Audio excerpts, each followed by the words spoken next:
Subject తో emotional గా confident గా వైఎస్ఆర్ మాట్లాడే తీరు జనం మనసుల్లో ముద్ర పడిపోవడానికి కారణం ఆ ప్రతిపక్ష నాయకుడు అనే ట్యాగ్. రాష్ట్ర ప్రభుత్వ ఆదాయాన్ని కొల్లగొట్టడంలో వీరికంటే గొప్ప వాళ్ళు లేరు. జనరేషన్ మారిన తర్వాత, రాజకీయ పంథా మారిన తర్వాత జగన్ రాజకీయం కాస్త వేరుగా ఉండుండొచ్చేమో గానీ వాగ్దాటి విషయంలోనూ ఇంపాక్ట్ క్రియేట్ చేయడంలోనూ జగన్ కి ఒక ప్రత్యేకమైన సరళి స్టైల్ అనేదైతే ఉంది.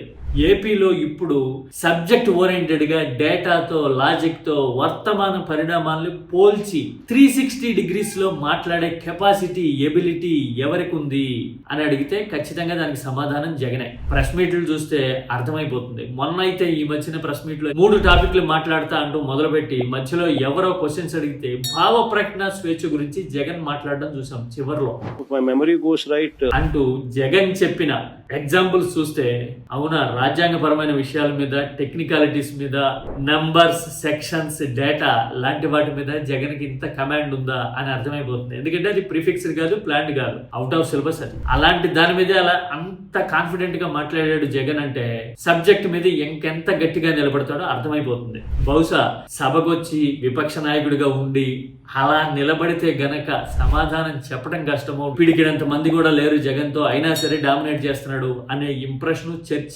వస్తుందనో ఏమో. మరి మొత్తానికి అసలు నీకు జనమే ఇవ్వలా, మేమిచ్చేదేంటి అనే టాపిక్ తో హ్యూమిలియేట్ చేస్తూ కాలం వెళ్ళబుచ్చడం కనబడుతోంది.